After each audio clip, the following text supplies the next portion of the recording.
bersama yang mesti kita ingat bagaimana sayang dan cinta Nabi SAW kepada umatnya, walau Nabi belum lagi berjumpa dengan umatnya. Karena Nabi SAW pernah menyebutkan dikala Nabi berada di perkuburan Baqi', wadidna law anna qad ra'ayna ikhwanana, aku sangat ingin untuk bersua dan berjumpa dengan saudara-saudaraku. Para sahabat yang ada di sekitar Nabi SAW bertanya, awalasna ikhwanak, bukankah kami ini adalah saudaramu? Maka Nabi SAW mengatakan, bukan, antum ashabi, kalian adalah sahabatku. Maknanya yang hanya bisa melihat Nabi itu sahabat sahaja. Selain daripada sahabat, tidak ada satupun yang bisa melihat Nabi, kecuali hanya lewat mimpi sahaja. Makanya Nabi SAW menyebutkan, wadidna law anna qad ra'ayna ikhwanana, aku ingin bertemu dengan saudaraku. Siapa itu saudara Nabi? Semua mereka yang datang setelah Nabi wafat, semuanya adalah saudara Nabi. Dan kita salah satunya adalah saudara Nabi SAW. Kemudian ikhwatul Islam, Ibunda Aisyah radhiyallahu ta'ala anha menyebutkan, ya Rasulullah, ud'ullah li. Sebuah hadis yang sangat indah yang menunjukkan seperti apa cinta Nabi SAW kepada umatnya. Ibunda Aisyah mengatakan, ya Rasulullah, doakan diriku. Maka Nabi SAW berdoa kepada Allah khusus untuk Ibunda Aisyah. Doa Nabi tentunya tidak terlepas daripada doa kaum muslimin agar minta ampun kepada Allah Subhanahu wa ta'ala. Apa doa kita minta ampun kepada Allah? Doa kita minta ampun kepada Allah, Allahumma ighfir dzambi kullah, diqqahu wa jillah, awwalahu wa akhirah, alaniyatahu wa sirrah. Ya Allah, ampunkan dosaku semuanya, yang kecil atau yang besar, yang pertama dan yang terakhir, yang tampak ataupun yang tersembunyi. Doa kita minta ampun kepada Allah Subhanahu wa ta'ala. Sudah hafal doa minta ampun kepada Allah? Allahumma ighfir dzambi kullah, diqqahu wa jillah, awwalahu wa akhirah, alaniyatahu wa sirrah. Belum berdoa lagi? Itu adalah doa minta ampun kepada Allah Subhanahu wa ta'ala. Ya Allah, ampunkan dosaku semuanya, yang kecil, yang besar, yang pertama, yang terakhir, yang tampak ataupun yang tersembunyi. Maka doa inilah yang dipanjatkan oleh Allah, oleh Rasulullah SAW untuk Ibunda Aisyah. Allahumma ighfir li Aisyah ma taqaddamat min dhanbiha wa ma ta'akharat wa ma a'lanat wa ma asarrat. Ya Allah, ampunkan dosa untuk Aisyah, yang ia lakukan dan yang pernah ia lakukan, yang kecil, yang besar, yang dia tampakkan, yang ia sembunyikan. Kemudian setelah Nabi berdoa, Ibunda Aisyah tentu merasa bahagia dengan doa yang begitu indah. Kemudian Nabi bertanya, ayasurruki du'ai, bahagiakah engkau dengan doa yang aku minta kepada Allah? Maka Aisyah mengatakan, iya, aku bahagia, aku bersyukur, aku bangga. Maka dengan itulah Nabi SAW mengatakan, innaha la du'ai li ummati fi kulli salah. Doa yang aku minta kepada Allah untuk dirimu, wahai Aisyah, adalah doa yang selalu aku panjatkan kepada Allah untuk umatku setiap kali aku melakukan ibadah salat. Kadang kita salat lupa berdoa untuk diri sendiri, dan buktinya kita tak hafal doanya. Hafal doa yang tadi? Kita saja ikhwat Islam lupa berdoa kepada Allah untuk diri sendiri. Nabi SAW tak pernah melupakan apa doa Nabi. Ya Allah, ampunkan dosa umatku, yang mereka lakukan, yang telah mereka lakukan, yang mereka tampakkan, yang mereka sembunyikan, yang kecil, yang besar. Itu adalah doa baginda Rasulullah SAW. Maka patutlah dengan doa ini ikhwat Islam, di antara hadiah terindah dari Allah untuk Nabi, ketika Nabi bangga dengan umatnya. Dan yang paling membuat Nabi bangga terhadap umatnya, ketika jatah mereka itu paling banyak ada di dalam surga. Dan itu adalah tujuan kita bersama. Makanya dalam hadis yang dikeluarkan oleh Imam At-Tabrani, Nabi SAW menyebutkan penduduk surga itu ada 120 barisan dan saf. 80 barisan dan saf itu berasal dari umat Nabi SAW. 80 saf, tinggal sisa 40 saf itu dibagi kepada semua umat yang ada. Sedangkan 2/3 makna penduduk surga itu yang paling banyak mengisinya adalah umat Rasulullah SAW. 2/3 dari surga itu semuanya berasal dari umat Nabi SAW. Dan kita selalu berharap, bermohon, meminta kepada Allah agar kita dijadikan umat Nabi yang bisa bersama Nabi di dalam surga. Amin amin ya rabbal alamin.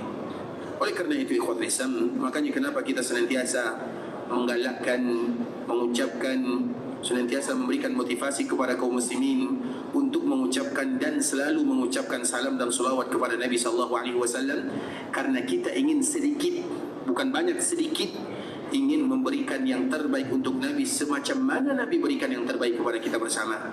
Karena kalimat salam, dikala kita mengucapkan Assalamualaikum ya Rasulullah wa rahmatullahi wa barakatuh, apa arti salam kita kepada Nabi?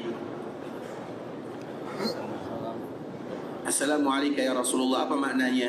Maknanya kita meminta kepada Allah, ya Allah berikan semua kebaikan kepada Nabi dan palingkan, hilangkan semua keburukan dari Nabi. Itu makna kalimat salam kita kepada Nabi. Kemudian setelah itu kita mengucapkan salawat kepada Nabi. Apa makna salawat kepada Nabi? Seolah kita meminta kepada Allah, angkat derajat Nabi, muliakan Nabi, berikan kedudukan yang terbaik. Itu ada makna salam dan salawat yang kita ucapkan kepada Rasulullah sallallahu alaihi wasallam. Sehingga kenapa tak boleh kita lewatkan hari kecuali mesti mengucapkan salam dan salawat kepada Nabi? Karena Nabi tanpa ada hari kecuali di dalam harinya, di dalam salatnya ada doa untuk kita sebagai umatnya. Oleh karena itu ikhwatul Islam, perbanyaklah mengucapkan salam dan selalu mengucapkan salam dan salawat kepada baginda Rasulullah sallallahu alaihi wasallam. Kita ini pelupa. Manusia itu rata-rata pelupa. Nah, karena kita pelupa, maka kita perlu ada yang mengingatkan, baik itu orang lain atau diri sendiri.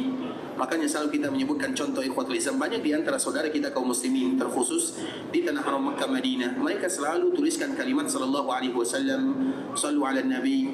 Bahkan orang yang tak bisa jalan pun ikhwatul Islam, kami tengok ada orang yang pakai mesin, dikala dia berdiri di atas kursi kemudian bisa bergerak sendiri, kemudian ditulis di belakangnya kalimat sallallahu alaihi wasallam atau sallu ala nabi, sehingga siapapun yang tengok dia maka kita akan mengucapkan sallallahu alaihi wasallam. Jadilah pembuka pintu kebaikan untuk kaum muslimin, dan di antara salah satunya ada kalimat ini.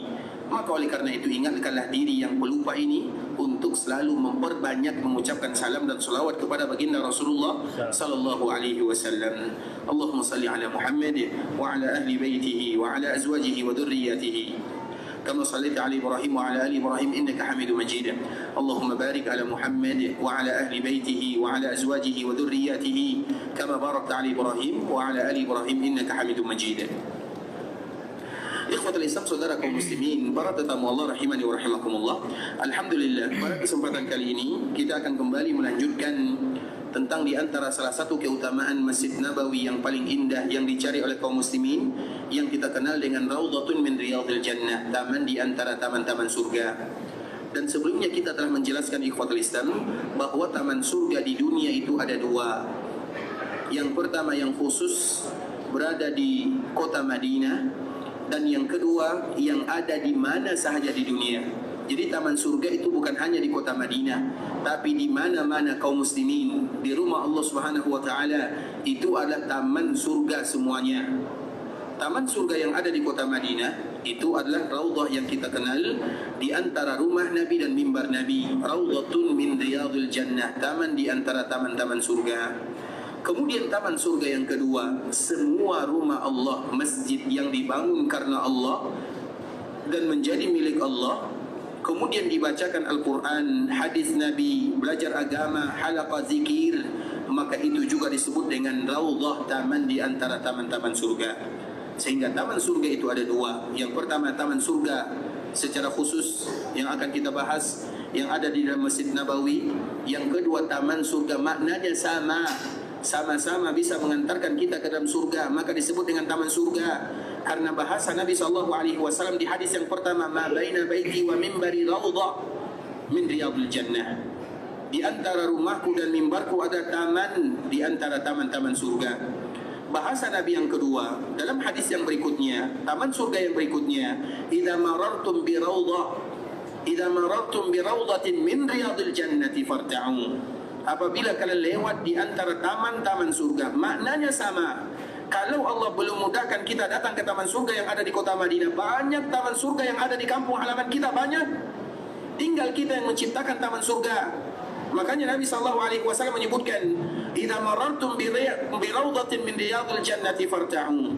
Apabila kalian lewat di taman di antara taman-taman surga, maka mampir, singgah. Kenapa demikian? Kenapa Nabi katakan demikian? Karena banyak yang tak mau singgah di sana. Banyak yang lewatkan begitu saya. Betapa banyak di antara kaum muslimin mereka kuat berjalan berkilo-kilo, tapi mereka lewatkan masjid, tak sanggup sholat berjamaah, tak sanggup beribadah di dalamnya. Maka Nabi SAW ingatkan kepada kaum muslimin, apabila kalian lewati taman-taman surga, maka singgah. Kalau tak mau singgah, paksa dulu. Karena datang ke masjid itu ikhwatul Islam merupakan di antara ibadah yang tak ringan. Mesti dipaksa dulu, apalagi sholat berjamaah. Kemudian setelah apalagi misalnya ada pengajian, baca Quran, baca hadis Nabi, itu taman surga semuanya. Kita berebut di sini taman surga untuk berapa beribadah di dalamnya, tapi taman surga yang kedua kita lalaikan. Maka oleh karena itu Nabi mengatakan kepada kaum muslimin, farda'u, mampir singgah dulu. Karena kedua-duanya disebut dengan taman surga. Maknanya sama-sama bisa mengantarkan kita ke dalam surga. Dan memang tujuan kita bersama ikhwatul Islam adalah bagaimana Allah masukkan kita ke dalam surga dan Allah selamatkan kita dari api neraka. Itu adalah tujuan kaum muslimin, cita-cita utama kaum muslimin. Dan di dalam surga ada kalimat raja, takut akan api neraka, ada kalimat al-khauf. Dan di atas inilah ibadah dibina. Pondasi ibadah ada rukun. Pondasi ibadah itu atau yang kita kenal dengan rukun, namanya rukun ibadah. Maknanya siapapun yang beribadah tak tahu rukunnya dan tak melakukan rukunnya, maka tentu ibadahnya kacau, hancur, tak diterima oleh Allah Azza wa Jalla. Maka disebut dengan rukun ibadah. Rukun ibadah itu ikhwatul Islam ada 3, 2 yang masyhur, ditambah lagi 3 oleh para ulama, dan semuanya terdapat di dalam ayat-ayat Allah Azza wa Jalla. Ada salah satu ayat yang disebutkan oleh Allah, saya rasa kita semua hafal ayat ini, yaitu ayat yang ada dalam surah Sajadah yang biasa dibaca oleh imam setelah sujud sajadah. Apa bunyi ayatnya? Apa bunyi ayatnya? Terus, tatajafa junubuhum anil madaji'i yad'una rabbahum khaufan wa tama'a. Artinya, lambung mereka jauh dari tempat tidurnya. Itu dia maknanya. Tatajafa junubuhum anil madaji'i. Lambung-lambung mereka itu jauh dari tempat tidurnya. Ini cerita tentang hamba Allah Azza wa Jalla yang beriman kepada Allah, yang beribadah kepada Allah. Yad'una rabbahum. Mereka beribadah kepada Allah, dan ibadah itu puncak daripada doa, itu puncak daripada ibadah. Doa itu ikhwatul Islam adalah puncak daripada ibadah. Yad'una rabbahum khaufan wa tama'a. Setiap kali mereka beribadah ada 2 ini. Yang pertama takut, yang kedua tama'. Tama' itu ada yang dibenci, ada yang disukai. Yang dibenci itu tamak dunia, yang disukai itu tamak akhirat. Makanya kalimat tamak itu ikhwatul Islam kalimat yang bisa dimaknakan dengan raja. Tamak akan surga, tamak akan ampunan Allah, tamak akan karunia Allah Azza wa Jal. Itu tamak mesti kita dalam beribadah. Makanya di antara salah satu doa yang selalu kita selipkan dalam doa-doa kita ikhwatul Islam, Allahumma inni as'aluka min fadlika wa rahmatik la yamlikuha illa ant. Bacalah kalimat ini dalam setiap kali kita berdoa kepada Allah. Allahumma inni as'aluka min fadlik. Karena orang yang baca doa ini adalah mereka yang tamak terhadap karunia Allah, ampunan Allah, kasih sayang Allah, keberkahan, taufik, hidayah semua. Maka di antara salah satu doa yang mesti kita ucapkan dalam doa-doa kita, Allahumma inni as'aluka min fadlika wa rahmatik la yamlikuha illa ant. Ya Allah, kami selalu berkeinginan, ingin fadl. Fadl itu banyak semua di dalamnya. Kesehatan fadl namanya, kekuatan fadl namanya, keberkahan fadl namanya, rezeki yang berlebih fadl namanya, ketaatan yang berlebih fadl namanya, anak-anak yang saleh fadl namanya. Bukankah itu merupakan di antara permintaan semua kaum muslimin? Jadi kalimat fadl itu masuk di dalamnya. Fadl itu artinya berlebih dari yang lain. Fadlun minallah. Maka di antara kalimat yang mesti diucapkan oleh kaum muslimin, Allahumma inni as'aluka min fadlika wa rahmatik.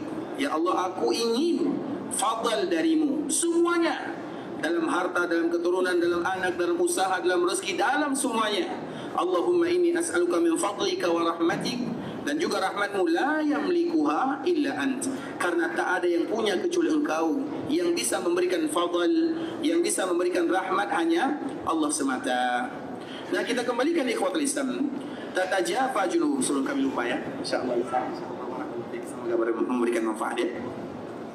Allah Subhanahu wa taala menyebutkan ini kaedah dalam setiap kali kita beribadah. Semua ibadah mesti ada ini. Tatajafa junubuhum 'anil madaji'i yad'una rabbahum khaufan wa tama'a. Lambung mereka itu jauh dari tempat tidurnya. Kemudian dikala lambung mereka jauh dari tempat tidurnya, apa yang mereka lakukan? Bukan bergadang, bukan untuk melakukan perkara-perkara yang tak diridai oleh Allah Azza wa Jalla. Yad'un itu maknanya ikhwatul Islam adalah berdoa, dan ibadah, salat itu bagian daripada doa. Karena memang ikhwatul Islam, di antara ibadah yang terindah, terutama di akhir malam, apa ibadah yang terindah di akhir malam? Berdoa, beristighfar. Wabil ashari hum yastaghfirun. Wabil ashar itu di waktu sahur. Makanya kalau ada di antara kita yang dimudahkan oleh Allah bangun di waktu sahur. Waktu sahur itu bila? Waktu sahur itu sebelum masuk waktu subuh. Itu disebut dengan waktu sahur. Kurang lebih sebentar lagi kita akan sahur kan?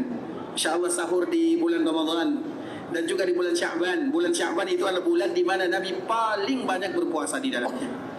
Bulan Sya'ban itu adalah bulan yang dilalaikan, sehingga Nabi suka berpuasa di bulan Sya'ban. Dan orang yang berpuasa di bulan Sya'ban adalah orang yang terbaik, karena bulan Sya'ban bulan yang dilalaikan oleh kaum muslimin. Bahkan bulan Sya'ban menjadi bulan yang terbaik karena dia berdekatan dengan bulan yang terbaik. Bulan yang terbaik itu bulan Sya'ban dan bulan Syawal. Alasannya karena ia dekat dengan bulan yang terbaik, yaitu bulan Ramadan.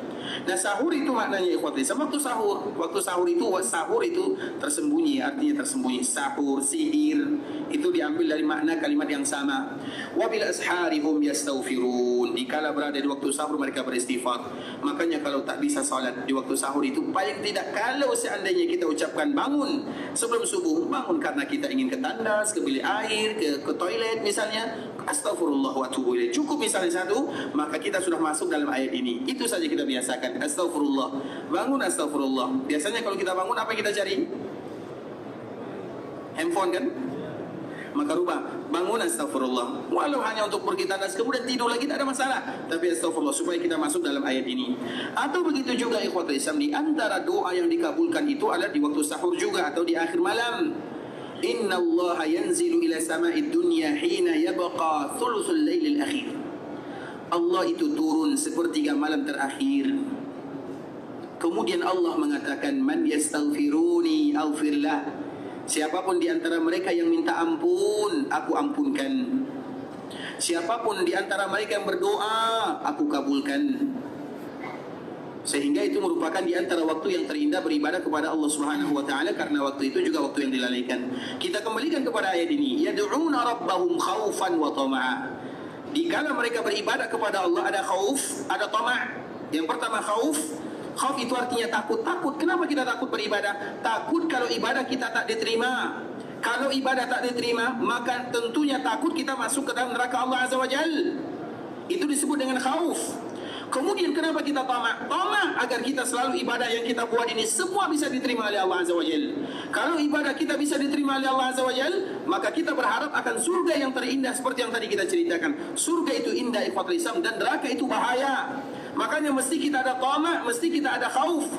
Sehingga para ulama menyebutkan dalam rukun ibadah itu ada 3. Yang pertama takut, yang kedua tamak atau berharap, yang ketiga adalah al-mahabbah. Ketiga ini ibarat burung. Al-mahabbah itu kepala burung. Al-khawf dan raja atau tamak itu ada bagian sayapnya. Satu hilang, maka burung tak bisa terbang. Satu hilang, maka ibadah tak diterima. Itu maknanya. Siapapun yang beribadah kepada Allah dengan salah satunya, maka mereka bukan seorang mukmin. Orang yang beribadah kepada Allah karena takut saja, itu lain. Maka disebut dengan khawarij, takut saja. Orang yang beribadah berharap saja, yang penting ibadah, kemudian berharap saja. Orang yang beribadah dengan harapan saja, itu murji'ah namanya. Orang yang beribadah dengan cinta saja, saya beribadah bukan saya tak ingin surga, saya tak takut neraka. Itu makna daripada kalimat orang yang beribadah kepada Allah dengan cinta saja, itu zindik namanya. Bisa dipahami? Kalimat ini disebutkan oleh para ulama ikhwatul Islam, yang beribadah kepada Allah dengan mahabbah saja, dengan cinta saja. Apa makna cinta? Saya ini salat maghrib, anak surga, tak takut neraka, yang penting solat saja. Saya nanti solat Isya, begitu juga. Saya baca Quran, tak takut neraka, tak berharap surga. Maka itu zindik namanya. Orang yang beribadah karena takut saja, itu khawarij namanya. Khawarij itu ikhwat Islam, dikit-dikit salah, dikit-dikit kufur, dikit-dikit ini salah. Karena mereka terlalu takut. Orang yang beribadah karena berharap, itu namanya murjiah. Yang penting iman ada di hati. Mau salat, mau tak salat, mau puasa, mau tak puasa, mau baca Quran, tak baca Quran, sama saja. Yang penting iman di sini. Itu murjiah namanya. Dan seorang mukmin wahid, seorang yang beriman, mentauhidkan Allah, mesti ada tiga ini. Setiap kali kita beribadah, cinta kepada ibadah. Setiap kali kita beribadah, takut kepada Allah kalau ibadah tak diterima. Setiap kali kita beribadah, berdoa supaya ibadah kita diterima. Jangankan kita, Nabi SAW demikian keadaannya. Nabi dengar ada orang sahabat yang berdoa kepada Allah minta surga. Kemudian sahabat ini juga minta takut akan api neraka. Apa kata Nabi? Haula hanu dan din. Seputar itulah ibadah kita. Makanya ibadah itu ibadah semua para nabi diceritakan oleh Allah. Contoh misalnya, Allah Subhanahu wa taala bagi kisah kepada kita dalam surah Al-Anbiya, cerita tentang Nabi Zakaria. Wa Zakaria idz nada rabbahu rabbi la tadharni fardan wa anta khairul warisin. Ini ayat ikhwan Islam, ayat bagi mereka yang belum punya keturunan atau yang terlambat dapat keturunan. Maka cari ayat ini dalam surah Al-Anbiya. Wa Zakaria, karena Nabi Zakaria dan juga Nabi Ibrahim ikhwatul Islam adalah dua orang nabi yang lambat dapat keturunan. Dah tua baru dapat anak. Kalau Nabi Ibrahim, dia dapat anak di umur 86 tahun. Tua atau muda? Tua. Sudah tua. Begitu juga dengan Nabi Zakaria, sudah keriput kulitnya, sudah lemah tulangnya, sudah beruban rambutnya, baru dibagi oleh Allah yang bernama Yahya. Sudah tua. Makanya ikhwatul Islam, bagi kita yang belum diberikan karunia anak oleh Allah Subhanahu wa taala, ingat akan kalimat ini dan doa ini. Wa Zakaria idz nada rabbahu. Nabi Zakaria dikala dia berdoa kepada Allah, apa doanya? Rabbi la tazarni fardan wa anta khairul warisin. Sebuah doa yang terindah. Rabbi, ya Allah, la tazarni, jangan biarkan aku farda sendiri. Wa anta khairul warisin, dan engkau adalah zat yang bisa memberikan keturunan. Warisin itu kan waris, karena biasanya orang punya anak ada ahli warisnya, maka disebut dengan warisin. Wa anta khairul warisin. Rabbi la tazarni farda wa anta khairul warisin. Doa yang terindah untuk seorang muslim yang belum diberikan keturunan oleh Allah Subhanahu wa taala. Diceritakan oleh Allah dalam surah Al-Anbiya ayat 89 dan ayat 90. Nanti bisa kita tengok sendiri ya. Di juzuk 17. Kita lihat lagi, wa Zakaria idz nada rabbahu rabbi la tazarni fardan wa anta khairul warisin. Apa yang terjadi ketika Nabi Zakaria berdoa dengan kalimat ini? Fastajabna lah. Kalimat fa di dalam bahasa Arab, kalimat fa itu biasanya langsung. Ada kalimat waw, ada kalimat fa. Kalau waw itu biasanya dikabulkan, tapi bisa jadi 1 tahun, 2 tahun, 3 tahun, 5 tahun, 10 tahun. Ada jeda, ada masa. Sedangkan huruf fa itu langsung, fastajabna, langsung kami kabulkan. Fastajabna lahu. Kemudian wa wahabna lahu Yahya, kami bagi kepada dia salah seorang anak yang bernama Yahya. Makanya dia bagi nama anaknya Yahya. Yahya itu karena Yahya itu hidup ya, karena seorang orang tua yang tak punya keturunan seolah-olah dia mati sebelum meninggal. Sedih ikhwatul Islam. Tapi tentunya semua diserahkan kepada Allah Subhanahu wa taala. Tapi kalau ada anak dan keturunannya, seolah-olah dia kekal akan abadi selama-lamanya. Karena anaknya yang akan melanjutkan perjuangannya, usahanya, namanya. Kalau kita kan marganya, kabilahnya. Banyak ikhwatul Islam. Makanya dibagi nama anaknya adalah Yahya. Jadi kalau ada yang lambat dapat keturunan, kemudian dapat anak, maka bagi namanya Yahya. InsyaAllah siap ya? Siapa tetap siap? Ustaz, kami di sini semua ada anak, alhamdulillah. Baik, kalau kita lanjutkan. Wa wahabna lahu Yahya wa aslahna lahu zawjah. Kami perbaiki istrinya, karena istrinya mandul, tua, tak beranak. Tapi Allah perbaiki, maknanya Allah mudahkan dia bisa melahirkan. Kemudian kenapa bisa seperti itu? Kenapa ibadahnya diterima oleh Allah Azza wa Jalla? Tentu itu pertanyaannya. Maka Allah jawab di ayat berikutnya atau kalimat berikutnya, innahum kanu yusari'una fil khairat, karena mereka selalu melakukan kebaikan, maknanya mereka beribadah, wa yad'unana raghaban wa rahaba. Itu dia. Dalam bahasa awal khauf, takut, kemudian tamak. Dalam bahasa ini juga takut dan tamak sama, tapi kalimatnya berbeza, tak sama. Raghaban wa rahaba, berharap dan juga takut.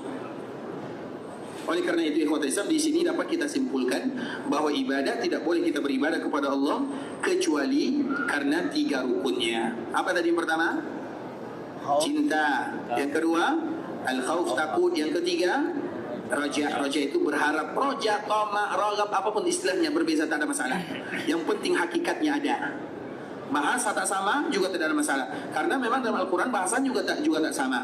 Mau dibilang khauf, mau dibilang raghab, mau dibilang ini, tak ada masalah. Yang penting ada 3 ini di dalam ibadah yang kita lakukan. Semua ibadah harus ada ini. Seperti misalnya kita sholat maghrib. Siapa di antara kita yang berani mengatakan sholat saya diterima Ustaz? Ada? Ada? Tak ada. Berarti kita takut ibadah maghrib kita tak diterima. Dalam sisi lain, kita ingin ibadah maghrib kita diterima, karena kalau tak diterima bahaya. Kalau tak diterima salatnya, maka ancamannya tentu neraka Allah Azza wa Jalla. Maka oleh karena itu ikhwat Islam, dalam setiap ibadah kita harus hadirkan ini. Maka disebutkan oleh para ulama, rukun ibadah. Rukun, kalau hilang maka ia akan roboh dan hancur. Rukun itu maknanya tiang. Tiang ini kalau hilang, roboh yang di atasnya. Itu disebut dengan rukun. Maka rukun ibadah ada 3 yang tadi telah kita jelaskan. Kemudian salah satunya ikhwat Islam dari yang 3 ini adalah berharap dan takut. Setiap kita beribadah kepada Allah, datang ke Masjid Nabawi, datang ke Raudhah, maka kita harus berharap dengan khauf dan raja. Dan itu maknanya berharap surga dan takut akan api neraka Allah Azza wa Jalla. Kenapa kita takut akan api neraka dan kenapa kita berharap surga? Sebelum kita jelaskan sedikit ikhwat Islam, kemarin kita selalu mengulang, siapa yang meminta surga kepada Allah 3 kali dalam satu hari, maka surga akan mengatakan, ya Allah, masukkan ia ke dalam diriku. Jangan lewatkan satu hari kecuali kita mengatakan, ya Allah, Allahumma inni as'alukal jannah, Allahumma inni as'alukal jannah, Allahumma inni as'alukal jannah. Tak sampai 3 detik ikhwat Islam. Kalau seseorang berlindung dari api neraka 3 kali dalam satu hari, maka neraka akan mengatakan, ya Allah, jauhkan dia dariku, jauhkan dia dariku, jauhkan dia dariku. Tak sampai 3 detik. Allahumma inni as'alukal jannah wa a'udzubika minan nar. Allahumma inni as'alukal jannah wa a'udzubika minan nar. Allahumma inni as'alukal jannah wa a'udzubika minan nar. 5 detik saja. Tapi siapa di antara kita yang membaca doa ini? Karena di antara salah satu sifat manusia adalah, tadi kita sebut kenapa sifat manusia? Pelupa. Kita ini pelupa ikhwat Islam. Makanya buat sesuatu yang buat kita tak lupa. Salah satunya adalah dikala kita berada di mendengarkan ayat-ayat Allah, hadis-hadis Nabi, berada di masjid bersama orang-orang yang duduk di dalam berzikir kepada Allah, itu yang akan kembali mengingatkan kita. Karena penyakit kita bersama adalah pelupa. Apalagi orang kita ini ikhwat Islam. Ini sedikit cerita saja. Apalagi orang kita yang suka apa makanan kita semuanya rata-rata nasi itulah yang buat kita lupa. Jadi ada dosen ikhwat Islam. Jadi dosen di Jakarta ya. Jadi waktu itu dia masuk, biasanya setiap kali masuk ulang lagi pelajaran sebelumnya. Ingatkan, untuk mengingatkan agar tak lupa. Kemudian ditanya satu soalan, murid-murid tak ada yang jawab, mahasiswa belajar tak ada yang jawab. Soalan yang kedua juga tak ada jawab. Apa kata dosen? Apa kata syekhnya? Aku tahu kenapa kalian lupa, karena kalian nasi. Karena kalian suka makan nasi kan? Karena nasi itu kalau diterjemahkan ke dalam bahasa Arab itu artinya pelupa. Bukan berarti kita boleh makan nasi ya. Nasi itu kalau dalam bahasa Arab artinya orang yang pelupa. Kalau bahasa kitanya ya makanan. Lain artinya kalau dibawa ke dalam bahasa Arab nasi itu artinya yang pelupa. Makanya kalau supaya tak lupa jangan makan nasi. Tapi kalau saya lanjutkan, itu sedikit cerita saya, bukan seperti itu, tapi itu salah satu cerita yang tadi disebutkan. Oleh karena itu ikhwat Islam, kita lanjutkan kepada tajuk pembahasan. Masalah surga dan neraka itu selalu kita menyebutkan, barang siapa yang meminta 3 kali surga kepada Allah, Allahumma inni as'aluka jannah, 3 kali dalam satu hari, maka surga akan berbicara. Surga akan mengatakan, ya Allah, masukkan dia ke dalam diriku. Barang siapa yang berlindung dari api neraka 3 kali saja, maka neraka akan berbicara, ya Allah, lindungi, jauhkan dia dari diriku. Kemudian ikhwatul Islam, kenapa kita harus minta surga dan takut akan api neraka Allah Azza wa Jalla? Kita sebutkan sedikit saja. Neraka itu ikhwatul Islam, Nabi bagi tahu kepada kita bersama, azab yang paling ringan. Azab yang paling ringan, ini yang paling ringan. Azab neraka itu yang paling ringan adalah salah seorang yang dikala ia diberikan sendal selipur dari api neraka, sandalnya, kemudian dia pakai, maka hancur tengkoraknya, kepalanya hancur. Itu yang paling ringan. Kalau bagian yang paling keras saja hancur, apalagi bagian yang paling lembut? Jasad kita ini terlalu lembut. Yang paling kuat itu bagian kepala. Nah, azab yang paling ringan di dalam api neraka itu ikhwatul Islam, kalau pakai sendal dalam api neraka, kalau pakai sendal, maka itu akan bisa menghancurkan tengkorak, dan itu akan berulang. Kalau sekiranya dia kekal di dalam api neraka, maka itu akan dia rasakan selama-lamanya. Kalau dia tak kekal dalam api neraka, maka cukup itu merupakan siksaan yang luar biasa. Makanya neraka kita tak boleh main-main. Neraka itu bahaya yang paling ringan saja ikhwatul Islam. Kalau tak percaya, nanti pergi keluar, ambil korek api, bakar tangan. Siapa di antara kita yang sanggup? Makanya orang-orang dulu, kalau mereka ingin mengambil harta haram, kalau mereka ingin berbuat maksiat, kalau mereka ingin mencuri, kalau mereka nak rasuah, kalau mereka nak berzina, mereka ambil api, kemudian mereka bakar sedikit ujung tangannya. Kalau mereka tahan, silakan ambil, silakan lakukan. Kalau mereka tak tahan, maka mereka akan berhenti. Kenapa demikian ikhwatul Islam? Api yang ada di dunia baru satu bagian dari 70 bagian daripada api neraka. Siapa di antara kita yang kuat? Maka kita tak boleh bermain-main dengan api neraka Allah Azza wa Jalla. Oleh karenanya, supaya Allah hindarkan kita dari api neraka, itu tadi 3 kali dalam satu hari minimal. Kemudian kenapa kita harus berharap surga? Surga itu ikhwatul Islam, ada salah satu hadis yang paling indah. Hadis yang dibawakan oleh Imam Bukhari. Hadis yang dibawakan oleh Imam Bukhari dalam kitab Sahih Bukhari, kitab yang terakhir, namanya Kitabut Tauhid. Jadi kalau kita lihat karangan Sahih Bukhari yang semua kaum muslimin tahu ya, Sahih Bukhari yang dikarang oleh Imam Bukhari, maka ada kitabnya, Kitabul Ilmi, Kitabus Salah, kitab ini, kitab itu. Terakhir namanya Kitabut Tauhid. Kenapa Imam Bukhari buat terakhir itu judulnya Kitabut Tauhid? Karena para ulama menyebutkan seolah-olah itu adalah doa Imam Bukhari. Karena ujung terakhir daripada kitabnya adalah Kitabut Tauhid, seolah-olah dia mengatakan, ya Allah, wafatkan aku di atas tauhid. Karena salah satu yang paling membuat kita mudah masuk surga adalah kalimat tauhid, yaitu kalimat la ilaha illallah. Makanya kita selalu menceritakan ikhwatul Islam, ada salah satu riwayat, hadis ini merupakan hadis terindah, kartu sakti namanya, atau yang kita kenal dengan hadis bitaqah. Hadis ikhwatul Islam menceritakan tentang orang yang dibangkitkan oleh Allah di akhirat. Kemudian dia dipanggil oleh Allah Subhanahu wa taala, karena setiap kita akan dipanggil oleh Allah, laisa bainahu wa bainahu turjuman. Tak ada penterjemah kita antara kita dengan Allah Azza wa Jalla. Kemudian dikala dia dipanggil oleh Allah, maka dia punya sijil, catatan, lembaran, seolah-olah seperti inilah. Sijil, catatan lembarannya, dosanya, catatannya. Jumlahnya 99. Jadi ada 99 catatan, 99 sijil. Satu catatan, satu sijil itu panjangnya sepanjang mata memandang. Satu sijil sepanjang mata memandang. Mata kita memandang berapa kilo? Ada 5 kilo? 5 ada? Mana pula tak ada. Coba tengok padang Sahara, berapa kilo? Tengok ke atas, berapa kilo? Mata kita ini bisa kuat. Mata kita ini bisa melihat sesuatu yang maknanya pandang kita itu jauh. Nah, sijil dia ini, satu sijil itu satu sijil sepanjang mata memandang. Isinya semuanya dosa dan maksiat, semuanya. Satu sijil panjang, semuanya dosa maksiat, rasuah, zalim orang, pukul orang, ambil harta orang, riba orang, semuanya dosa dan maksiat, semuanya. Berapa jumlahnya? 99 sijil. Kejahatan, dosa, jinayah, semuanya. Kemudian di saat itulah Allah panggil dia, wahai fulan, hari ini kamu tak akan dizalimi. Apakah kamu masih punya kebaikan? Apakah kamu masih punya kebaikan? Maka orang ini karena sudah 99 sijil, semuanya dosa dan kemaksiatan, maka dia mengatakan tak ada guna lagi. Walaupun ada kebaikan, tak mungkin bisa mengalahkan keburukan yang tadi 99.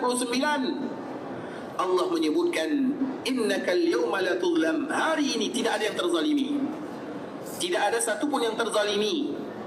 Kemudian dikeluarkan satu sijil. Tinggal satu sijilnya. Berarti sijil dia 100. Kemudian sijil ini, di dalamnya ada kalimat la ilaha illallah. Di dalam sijil ini ada la ilaha illallah. Maka orang ini mengatakan, ya Allah, satu sijil ini la ilaha illallah dibandingkan dengan 99 sijil dosa maksiat, semuanya tak mungkin bisa mengalahkan 99. Apa guna satu sijil dibandingkan 99 sijil? Maka Allah mengatakan, engkau tidak akan dizalimi hari ini. Maka ditimbang karena ada mizan. Dan mizan itu ikhwata Islam, mizan, timbangan, kita selalu mengatakan mizan, timbangan. Yang ditimbang itu ada 3. Yang pertama sijil, catatan kita itu ditimbang. Yang kedua amalannya, solat kita ditimbang, puasa kita ditimbang, zakat kita ditimbang, haji, umrah, semuanya akan ditimbang. Dan yang ketiga ditimbang itu adalah kita sendiri. Kita ini juga ditimbang. Makanya Allah Subhanahu wa taala atau Nabi sallallahu alaihi wasallam menyebutkan, akan datang di hari kiamat orang yang besar badannya, tapi tak ada guna di sisi Allah Subhanahu wa taala. Tak lebih daripada separuh sayap lalat, ringan. Maknanya ditimbang. Makanya tak boleh berat badannya, tak boleh berat badannya. Bisa dipahami ya? Tapi kalau maknanya kalau yang ditimbang itu ada 3. 3 yang ditimbang, catatan, amalan, kemudian kita. Contoh misalnya Abdullah bin Mas'ud radhiyallahu ta'ala anhu. Abdullah bin Mas'ud dia naik kurma. Apa namanya, panjat kurma, panjat tiang kurma. Kemudian dikala panjat tiang kurma, semakin atas semakin kencang anginnya, tersingkap betisnya. Betis Abdullah bin Mas'ud ini terlalu kecil dibandingkan dengan yang lain. Maknanya ada sedikit kecacatan. Karena kalau biasanya betis kecil seolah-olah cacat sedikit, maka tertawa secara spontan ya, secara tak sedar. Jadi para sahabat itu mereka tertawa, tersenyum. Apa kata Nabi sallallahu alaihi wasallam? Apakah kalian tersenyum atau tertawa melihat kecilnya betis Abdullah bin Mas'ud? Ketahuilah, betis yang kecil ini lebih berat di sisi Allah daripada bukit Uhud. Maknanya ikhwan Islam, berarti betis itu akan ditimbang di sisi Allah Azza wa Jalla. Betis ini digunakan melangkah kemana? Ke masjid kah? Atau ke tempat yang zalim kah? Atau ke tempat yang tidak diridai oleh Allah? Akan ditimbang semuanya. Makanya Nabi SAW menyebutkan, betis yang kecil ini kalau ditimbang 1 kilo, 2 kilo, tapi lebih berat di sisi Allah dibandingkan dengan bukit Uhud. Bukit Uhud yang selalu kita sebutkan ikhwan Islam, bukit Uhud itu berat, miliaran beratnya, miliaran ton. Dan itu lebih ringan di sisi Allah dibandingkan dengan betisnya Abdullah bin Mas'ud radhiyallahu ta'ala anhu. Sehingga dari sini para ulama menyebutkan semuanya ditimbang. Salah satu yang ditimbang adalah catatan amalan. Amalan ditimbang, catatannya pun ditimbang. Kemudian ditimbanglah la ilaha illallah dengan catatan amalan sijil 99 ini. Malat bihinna la ilaha illallah. Ternyata satu sijil yang ada kalimat la ilaha illallah itu lebih berat dibandingkan dengan 99 sijil yang semuanya dosa dan maksiat. Oleh karena itu ikhwatul Islam, kita selalu mengatakan, belajarlah tentang la ilaha illallah. Bisa jadi kita tak punya kebaikan, bisa jadi banyak dosa dan maksiat yang kita lakukan, tapi la ilaha illallah akan bisa mengalahkan. Tapi ingat, yang paham makna rukun dan syaratnya. Ingat ikhwatul Islam, la ilaha illallah bukan hanya ucapan sahaja. Abdullah bin Ubay bin Salul setiap hari-hari dia ucapkan la ilaha illallah. Tapi dia berada di mana? Fid darkil asfal, di kerak neraka, di bawah, paling bawah. Hari-hari dia mengucapkan la ilaha illallah. Bahkan dia dikuburkan dengan baju Nabi. Karena dikala dia meninggal datang anaknya Abdullah. Jadi anaknya namanya Abdullah, ayahnya juga namanya Abdullah. Abdullah bin Ubay bin Salul. Dikala ayahnya Abdullah ini meninggal, maka datang Abdullah kepada Nabi, ya Rasulullah, aku ingin minta bajumu untuk dijadikan kain kafan ayahku. Kemudian Nabi bagi bajunya, dikafankan dia dengan baju Nabi, baju yang semestinya bisa mendatangkan keberkahan, tapi ini menyebabkan dia mendapatkan siksa. Kemudian Nabi juga ikut solatkan dia, bukan hanya baju Nabi, tapi Nabi juga solatkan. Tapi di mana dia? Fid darkil asfali minan nar. Padahal dia tiap hari mengucapkan kalimat la ilaha illallah. Makanya la ilaha illallah tak ada guna sampai kita tahu apa maknanya. rukun dan syaratnya. Cari rukunnya, syaratnya, maknanya, supaya nanti la ilaha illallah yang buat amalan kita, dosa dan kesalahan kita kalah dengan kalimat ini. Tentu dengan makna yang tadi telah kita jelaskan. Nanti cari ya. Makanya kalimat la ilaha illallah atau yang kita kenal dengan kalimat tauhid itu indah sekali ikhwatul Islam. Bisa mengalahkan semua dosa dan kesalahan. Contoh, Imam Ibnu Katsir rahimahullah ta'ala membuat bagi sebuah kisah yang indah. Ada salah seorang yang dikala pada waktu itu Nabi SAW berada di atas ontanya. Dikala berada di atas onta, maka tiba-tiba ada orang yang datang ingin berjumpa dengan Nabi SAW. Nabi bersama para sahabat yang lain berada di atas onta berjalan. Kemudian tiba-tiba datang sahabat ini atau orang ini, dia mencari Nabi Muhammad SAW dan Nabi tengok dia. Maka Nabi mengatakan kepada sahabatnya, berikan dia tempat karena dia pasti ingin mencari diriku. Kemudian onta orang ini dengan onta Nabi sudah dekat, kemudian mereka sambil berjalan di atas onta. Kemudian maka orang ini ternyata dia bukan seorang muslim. Maka dia tanya Nabi, tanya tentang Nabi SAW, risalah tentang Islam. Dia tanya tentang Islam, apa itu Islam? Dan kita harus bertanya apa itu Islam. Ada di antara kita di sini apa itu Islam, yang tahu apa itu Islam? Apa itu Islam? Serah. Hah? Serah. Semua. Sebentar ya. Apa itu Islam? Serah diri. Berserah diri kepada Allah. Kemudian apa? Selamat. Saya tak mau banyak-banyak cerita. Apa itu Islam? Apa itu Islam? Kita muslim kan? Ya. Apa itu Islam? Pasrah. Satu-satu. Saya nak cabar nih, apa yang tahu Islam? Hah?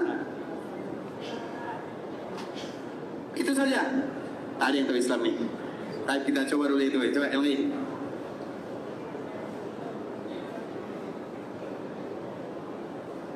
Apa? Terus? Itu saja. Cari itu apa Islam, cari sendiri. Saya tak mau beritahu. Cukup sampai di sini. Nanti kita saja jadi pengaji kita. Islam saja kita tahu. Macam mana nih kalau Islam? Kita Muslim. Nanti cari tahu agar kita tahu. Ternyata banyak yang belum kita tahu. Islam itu apa Islam? Islam. Dan kita Muslim. Artinya ikhwan Islam jangan pernah dianggap remeh. Jangan pernah dianggap remeh tentang dasar-dasar. Makanya kalimat tauhid itu ikhwan Islam penting.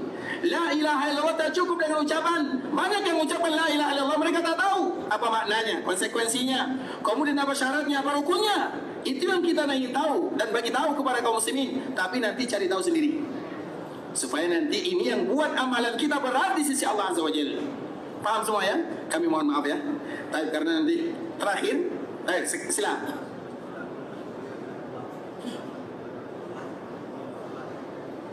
Itu rukun Islam namanya. Itu rukun Islam. Nah cukup, nantilah cara sendiri. Tapi kata Islam itu baru satu soalan ya. Jadi usahakan nanti cari apa itu cari, agar kita tahu ternyata kita masih tak tahu banyak yang kita tak tahu. Dan semoga dengan duduknya kita di sini kita jadi emosi ya, jadi marah ya.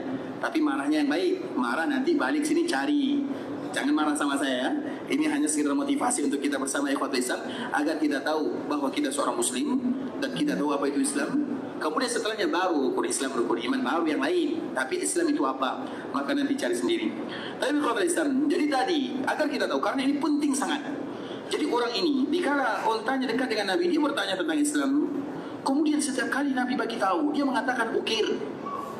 Setiap kali Nabi bagi tahu, dia mengatakan ukir. Ukir itu bahasa kita, saya mengakui, saya akui. Itu saja yang dia ucapkan, ukir. Sampai dikala Nabi selesai mensyarahkan, menjelaskan sedikit tentang Islam, dan dia belum buat apa-apa, belum lagi buat apa-apa ikhwatul Islam. Tiba-tiba ontanya tersandung batu. Karena memang berada di bebatuan. Dikala onta tersandung batu, maka yang ada di atasnya apa terjadi? Jatuh. Jatuh dari onta macam mana rasanya?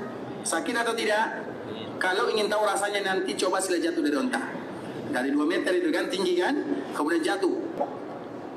kebetulan apa namanya kena kepalanya di bebatuan, dia meninggal di situ, meninggal. Dia sudah ucap asyhadu an la ilaha illallah atau belum? Apa yang dia ucapkan tadi? Ukir. Kemudian ikhwan Islam, setelah itu maka Nabi SAW mengatakan, jangan dekat dia dulu, jangan dekat. Nabi larang para sahabat mendekatnya. Kenapa demikian? Nabi mengatakan, karena saya lihat para malaikat berlomba-lomba membawa makanan dari surga untuknya. Ternyata dia meninggal dalam keadaan kehausan dan kelaparan. Tapi dia lawan. Dia berjumpa dengan Nabi SAW sebelum dia makan dan sebelum dia minum. Dia tanya dulu tentang Nabi, kepada Nabi SAW tentang agama. Dan kita selalu mengatakan ikhwatul Islam, hajat kita kepada agama Allah melebihi hajat kita kepada makan dan minum. Kita berapa kali makan minum satu hari? 2 kali atau 3 kali. Kita belajar agama satu hari berapa kali? Bangkrut kita namanya. Sampai bila kita akan belajar agama Allah? Sampai bila? Mati. Sampai bila? Sampai kita tak makan lagi, tak minum lagi. Maknanya ikhwan Islam, para ulama menyebutkan hajat kita kepada makan dan minum atau hajat kita kepada agama Allah lebih daripada makan dan minum. Kalau kita tak makan tak minum, meninggal selesai. Tapi kalau kita tak tahu tentang Allah, tak tahu agama, maka di akhirat bahaya. Hidup kita di dunia 60-70 tahun sahaja, di akhirat selama-lamanya. Maka oleh karena itu ikhwan Islam, ternyata orang ini dia lapar, dia haus, tapi dia jumpa Nabi SAW. Dia lawan hausnya, laparnya. Dia tanya Nabi, kemudian terjatuh. Dia sudah lemah, tak makan, tak minum, jatuh, meninggal. Maka Nabi katakan kepada sahabatnya, aku melihat para malaikat berlomba-lomba membawa makanan dan minuman dari surga untuknya. Ternyata dia meninggal karena lapar dan haus. Maknanya salah satu penyebabnya. Kemudian setelah itu baru Nabi SAW perintahkan para sahabatnya untuk mengurus jenazahnya. Dan maknanya ikhwat Islam, berarti dia masuk surga atau tidak? Masuk surga atau tidak? Baru itu. Jadi maknanya kalimat ini tak boleh kita anggap remeh ikhwatul Islam. Dan itulah yang paling mudah membuat seseorang masuk ke dalam surga Allah. Dan semoga Allah mudahkan kita masuk surga. Nah, kenapa kita selalu berharap akan surga ikhwatul Islam? Dalam hadis yang tadi dibawakan oleh Imam Bukhari, kita kembalikan kepada Imam Bukhari. Hadis di dalam kitab Tauhid, di dalam Sahih Bukhari ikhwatul Islam. Di dalam Sahih Bukhari, Nabi SAW bercerita kepada sahabatnya, dan sahabat bercerita kepada para pengikutnya. Salah satunya adalah Abdullah bin Mas'ud. Dan siapapun yang bercerita tentang hadis ini dan yang mendengarkan hadis ini, maka mesti lakukan seperti yang dilakukan oleh Nabi. Siap insyaAllah? Salah satu yang dilakukan, tak boleh bermuka masam, harus tersenyum. Kalau tak tersenyum, saya tak mau beritahu. Baik, karena itu konsepnya. Sehingga Abdullah bin Mas'ud dikala menyampaikan hadis ini, maka Abdullah bin Mas'ud mengatakan, tidakkah kalian bertanya kenapa aku tersenyum? Kata Abdullah bin Mas'ud. Kemudian para sahabatnya mengatakan, kenapa engkau tersenyum? Pertanyaan kalian juga kami tanyakan kepada Nabi. Ya Rasulullah, karena Nabi dulu dikala menceritakan hadis ini, Nabi tersenyum. Abdullah bin Mas'ud ada di sana. Ya Rasulullah, kenapa engkau tersenyum? Maka Nabi mengatakan, karena Allah, karena ini firman Allah Azza wa Jalla, hadis qudsi. Karena Allah dikala menceritakan tentang cerita ini, Allah tersenyum. Dan kalau demikian keadaannya, maka itu merupakan di antara keindahan yang luar biasa. Apa ceritanya ikhwatul Islam? Tapi tersenyum dulu. Baik ikhwatul Islam, kita lanjutkan. Jadi Nabi SAW beritahu, orang yang terakhir keluar dari neraka Allah Azza wa Jalla, dan yang terakhir masuk ke dalam surga. Ini kenapa kita berharap surga? Ini yang terakhir keluar dari neraka, terakhir masuk surga. Maka dikala dia keluar, dia merasa dia adalah orang yang paling berbahagia. Karena memang orang yang paling beruntung, berjaya, sukses adalah mereka yang selamat dari neraka, masuk surga. Faman zuhziha 'anil nari wa udkhilal jannata faqad faz. Orang yang selamat dari neraka masuk surga, itulah yang beruntung, sukses dunia akhirat. Jadi kesuksesan kita itu bukan karena harta banyak, bukan karena istri banyak, bukan karena anak banyak, bukan karena jabatan tinggi, tidak. Tapi bagaimana supaya kita selamat dari neraka, masuk dalam surga, itulah yang sukses. Karena Allah bagi tahu kepada kita bersama dalam surah Al-Imran ayat 185. Nanti bisa kita cari sendiri. Kemudian ikhwatul Islam, dia merasa dirinya ada orang yang paling beruntung, paling mendapatkan nikmat, padahal dia orang yang terakhir. keluar dari neraka dan akan terakhir masuk dalam surga. Setelah dia, pintu surga akan ditutup dan pintu neraka juga akan ditutup untuk selama-lamanya.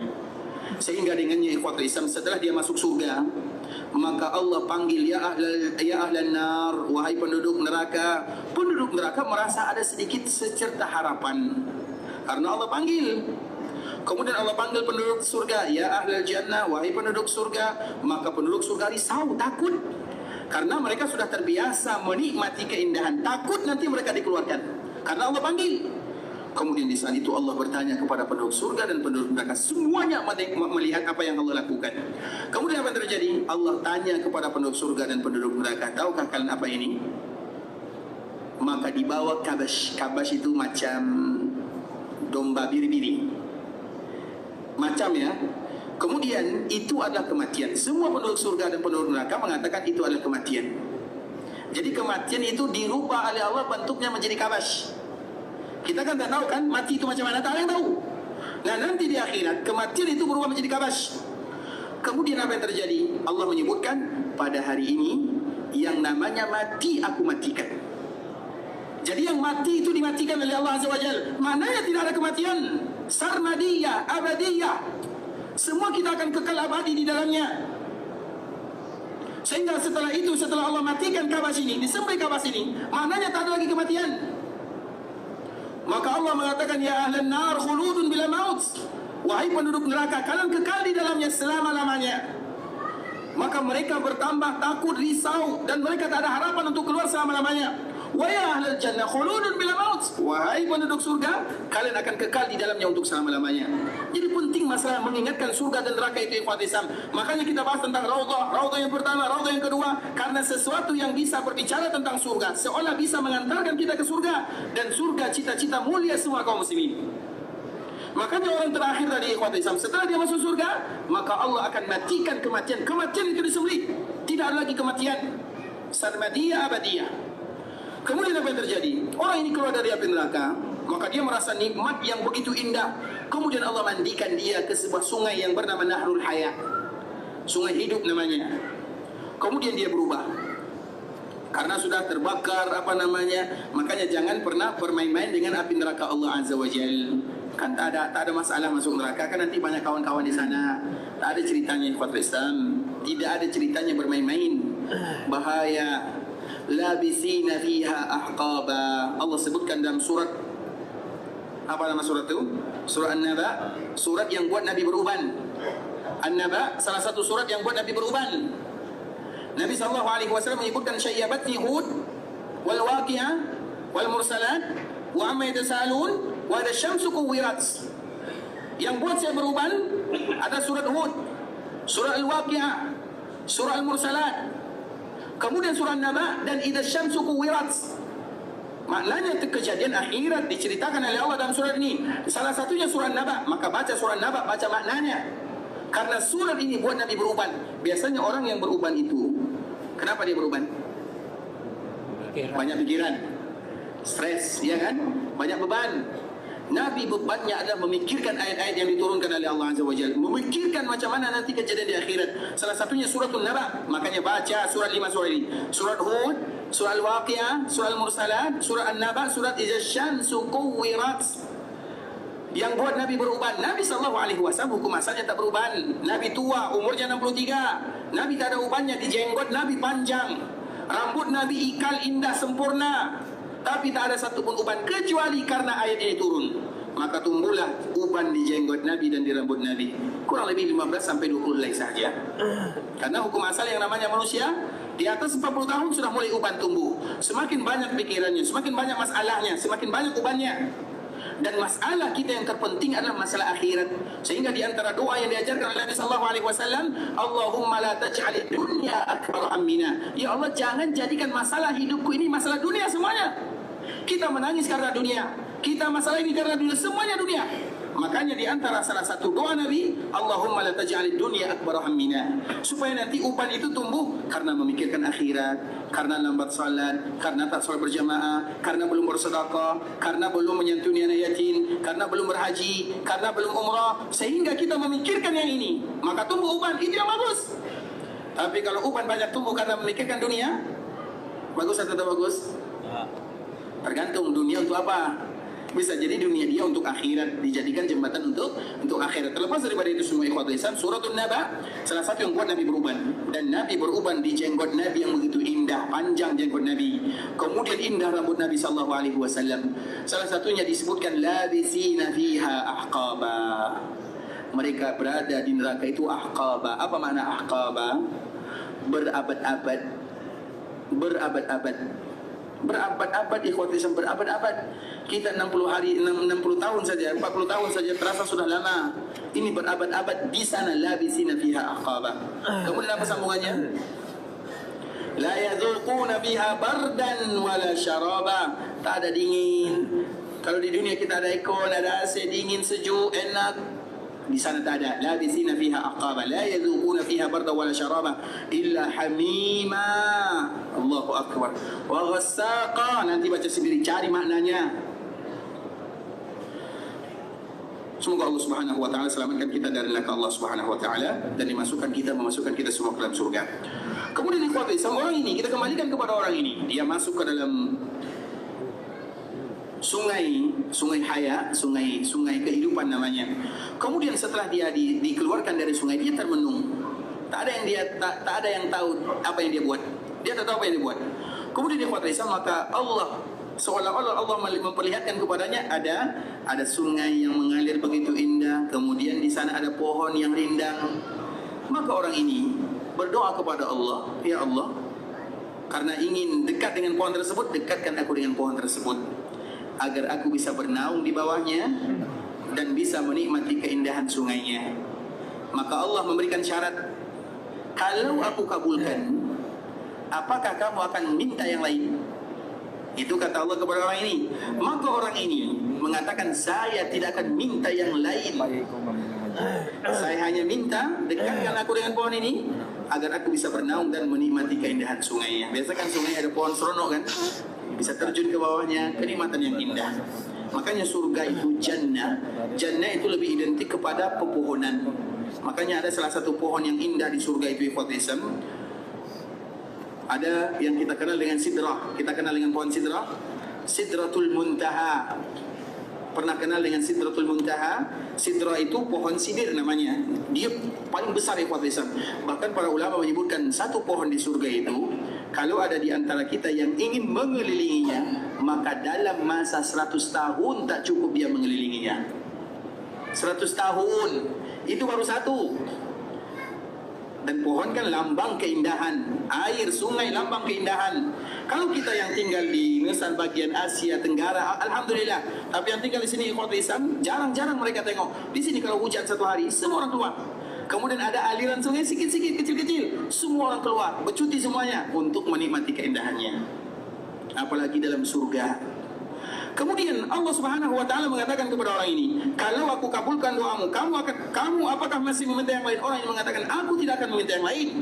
Kemudian Allah dekatkan dia dengan pohon, bernaung di bawahnya, menikmati keindahan sungainya. Setelah itu apa yang terjadi? Dia tengok lagi pohon yang lebih indah, lebih besar, sungai yang lebih indah. Maka hatinya tak tahan. Kemudian dia mengatakan, ya Allah, dekatkan aku dengan pohon yang ini agar aku bisa bernaung di bawahnya, menikmati keindahan sungainya. Maka di saat itulah Allah mengatakan, bukankah tadi kita sudah berjanji kamu tak meminta yang lain? Maka dia karena terlalu rindu ikhwatul Islam meminta lagi, dan Allah Subhanahu wa taala kabulkan permintaannya, didekatkan. Kemudian setelah itu ikhwatul Islam, dikala dia dekat dengan pohon ini, maka dia pun melihat surga. Maka di saat itulah dia mengatakan, bukan minta masuk surga, ya Allah dekatkan aku dengan surga. Maka Allah kembali mengatakan, bukankah kamu tadi sudah berjanji tak lagi meminta yang lain? Kemudian dia minta. Ceritanya soal akan sambung ya, waktu habis. Tadi ikhwatul Islam, saudara kaum muslimin, para tetamu Allah rahimani wa rahimakumullah, sampai di sini pembahasan yang bisa kami jelaskan. Yang benar dari Allah Subhanahu wa taala. Yang balik boleh ya. Kalau yang ingin dengar ceritanya tunggu dulu. Jangan balik dulu. InsyaAllah semoga InsyaAllah kita sempurnakan ceritanya esok ya, InsyaAllah ta'ala. Yang benar dari Allah subhanahu wa ta'ala, yang salah dari diri kami pribadi karena kurangnya ilmu kami, karena kebodohan, karena kejahilan, karena ketidaktahuan kami mohon maaf kalau ada kata-kata yang salah, kalimat yang kurang tepat, bahasa yang kurang bagus, penyampaian yang kurang berkenan, atau kata-kata nasihat yang mungkin sulit bagi kita untuk menerimanya atau membuat hati kita sakit, kami mohon dimaafkan. Dan kita selalu berharap bermohon kepada Allah Subhanahu wa taala agar majelis kita ini menjadi penyebab Allah Subhanahu wa taala mudahkan langkah kita masuk ke dalam surga Allah Azza wa Jalla. Karena di antara salah satu doa yang terbaik adalah ketika para malaikat turun, dan malaikat turun ketika Al-Quran dibacakan, hadis-hadis Nabi disampaikan, dan kalau itu terjadi maka berdoalah kepada Allah sebanyak-banyaknya. Dan kita berdoa kepada Allah, semoga Allah Subhanahu wa taala ampunkan dosa kita bersama. Semoga Allah ampunkan dosa orang tua kita. Kalau ada di antara mereka yang masih hidup, ya Allah berikan kepada mereka umur panjang dalam kesehatan dan ketaatan. Kalau ada orang tua kami yang sudah meninggal, ampunkan dosanya, lapangkan perkuburannya, jadikan perkuburannya taman di antara taman-taman surga. Ampunkan dosa saudara-saudara kami, keluarga kami, para pemimpin kami, alim ulama kami, guru-guru kami, dan orang-orang yang pernah berjasa dalam kehidupan kami. Dan ampunkan dosa seluruh kaum muslimin yang masih hidup ataupun yang sudah meninggal. Kalau ada di antara kami yang sakit, berikan kesehatan dan kesembuhan. Kalau ada di antara kami yang mendapatkan masalah dan musibah, berikan kelapangan dan kelonggaran. Kalau ada di antara kami yang ingin pergi ke Mekah untuk beribadah, ya Allah terima semua amal ibadahnya, kabulkan doa dan permintaannya, jadikan umrahnya adalah umratan mabrurah wa sa'yan mashkura wa dhanban maghfura. Kalau ada di antara kami yang ingin meninggalkan tanah haram Makkah Madinah, ingin pulang ke kampung halamannya, berikan kemudahan dalam perjalanannya, lancarkan segala urusannya, kembalikan mereka kepada keluarga yang ditinggalkan dalam keadaan sehat walafiat, dan berikan kepada mereka kembali kesempatan berkali-kali untuk datang ke tanah haram Makkah dan Madinah. Berikan kepada kami keberkahan dalam harta, keberkahan dalam usaha, keberkahan dalam keluarga, keberkahan dalam anak dan keturunan. Berikan kepada kami keikhlasan dalam setiap amal ibadah. Berikan kepada kami istiqamah dalam agama, dan tutuplah usia kami dalam keadaan husnul khatimah. Sebagaimana Engkau berikan kesempatan kepada kami bertetangga dengan Nabi di kota Madinah, berikan kepada kami kesempatan dengan Nabi untuk bertetangga dengan Nabi di dalam surga. Amin amin ya rabbal alamin. Subhanakallahumma bihamdika asyhadu an la ilaha illa anta astaghfiruka wa atubu ilaik. Wa sallallahu wa sallam ala nabiyyina wa habibina wa khalilina wa sayyidina Muhammadin wa ala alihi wa sahbihi wa sallam tasliman katsira. Assalamualaikum warahmatullahi wabarakatuh.